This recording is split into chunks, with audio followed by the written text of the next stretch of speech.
We're in full mock draft season. Everyone will take a stab, multiple stabs, at trying to predict what will happen in the first round of the NFL draft in a couple months, so we're doing our best to track them. The Eagles hold the 25th pick in the draft, and likely 8 picks after that, so let's take another stroll around the internet to see who several experts have them taking at 25. NFL.com, Zierlein Dexter Lawrence, DT, Clemson.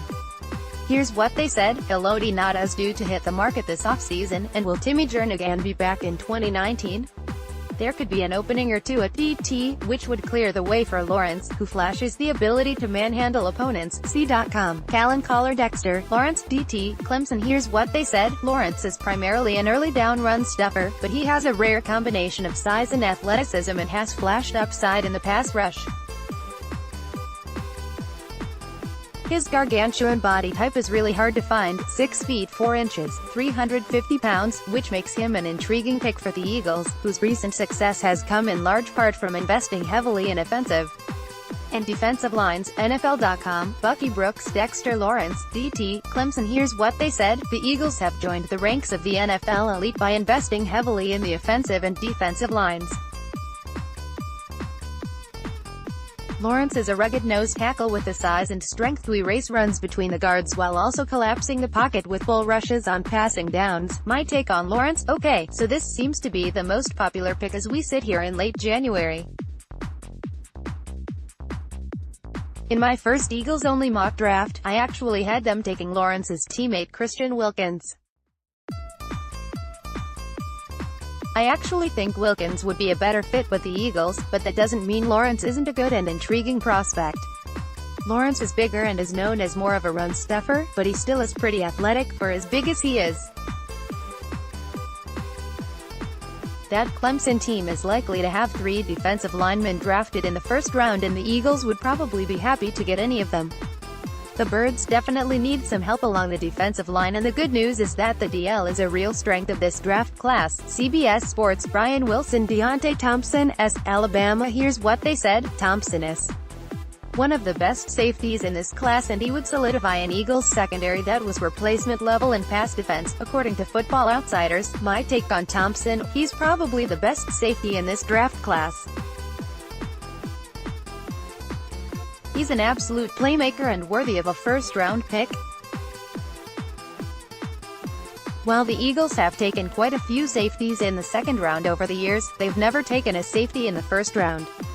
They haven't taken a DB of any kind in the first round since Lito Shepherd in 2002.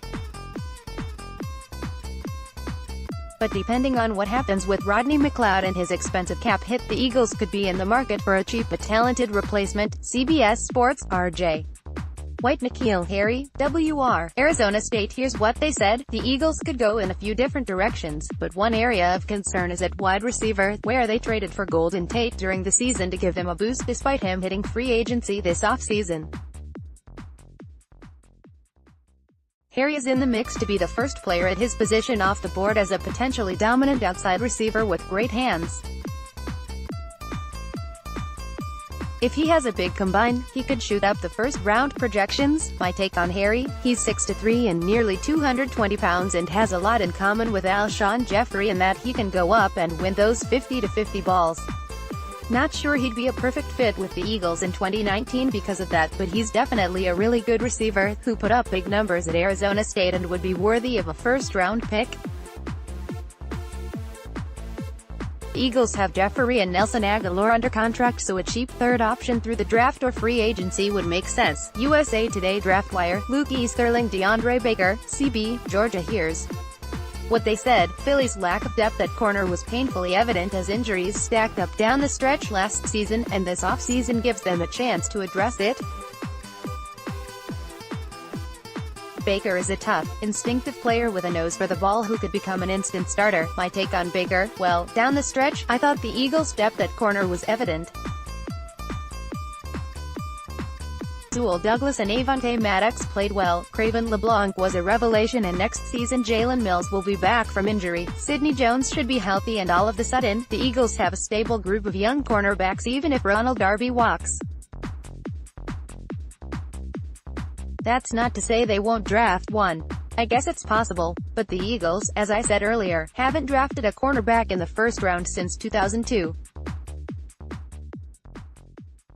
They love drafting offensive and defensive linemen, and they seem to have needs at both of those spots, so that's the way I tend to think they're leaning. Click here to download the My Teams app by NBC Sports.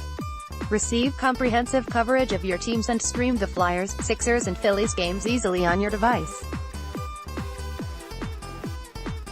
More on the Eagles. Reuben Frank, Dave Zangaro and Andrew Culp continue the 2019 edition of Stay or Go, trying to figure out the future of the Philadelphia Eagles. Today, they look at the safeties. Malcolm Jenkins. Rube, after 5 seasons, 3 Pro Bowls, 0 missed games, a Super Bowl and half a decade of leadership, it's safe to say Malcolm Jenkins is an all-time great Eagle.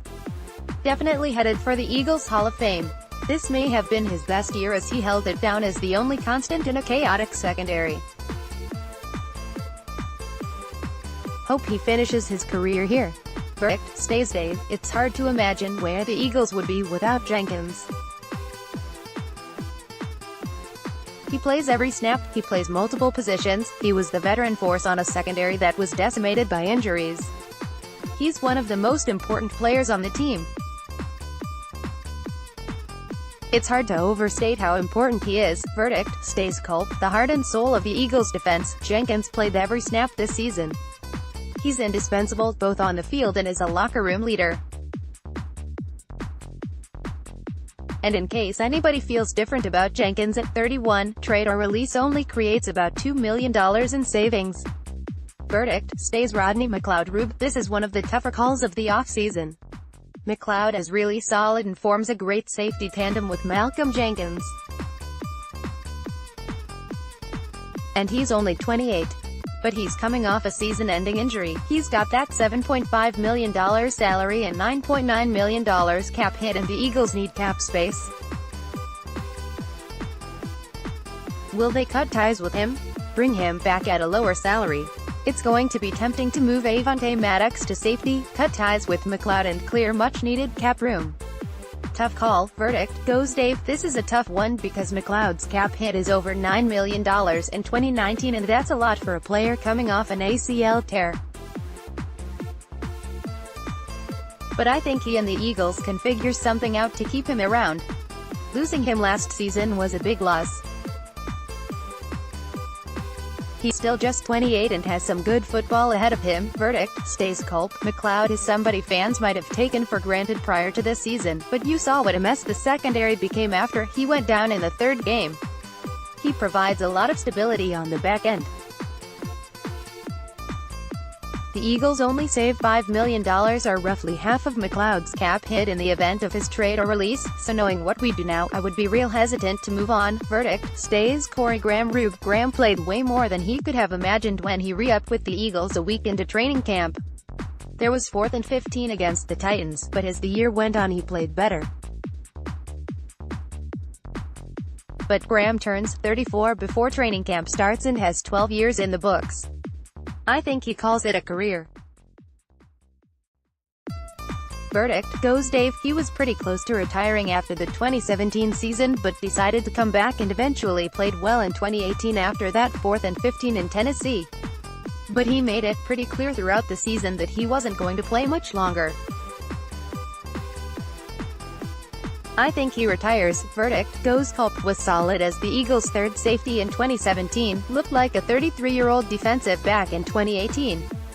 Graham simply doesn't possess the range he used to, and the diminished athleticism got him into trouble a few times last season.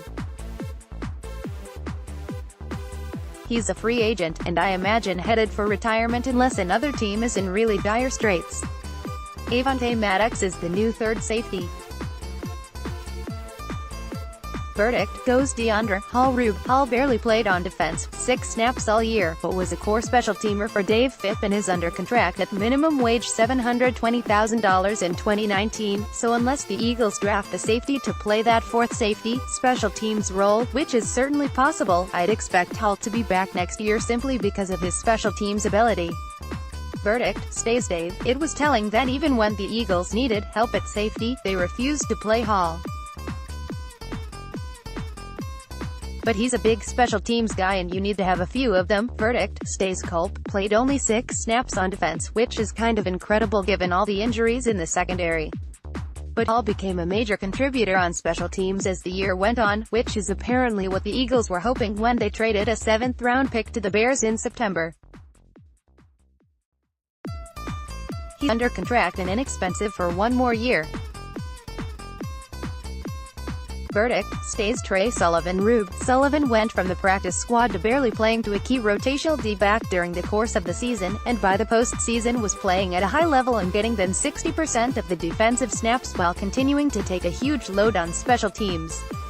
He really showed tremendous improvement as the year went on. These are the kind of guys you need on the roster, talented and cheap, $570,000 salary next year. Verdict: stays Dave. Kind of a crazy season for Sullivan. He made the initial 53, but then lost his job when Hall came off suspension. But by the end of the season, he was back on the 53 and contributing on defense.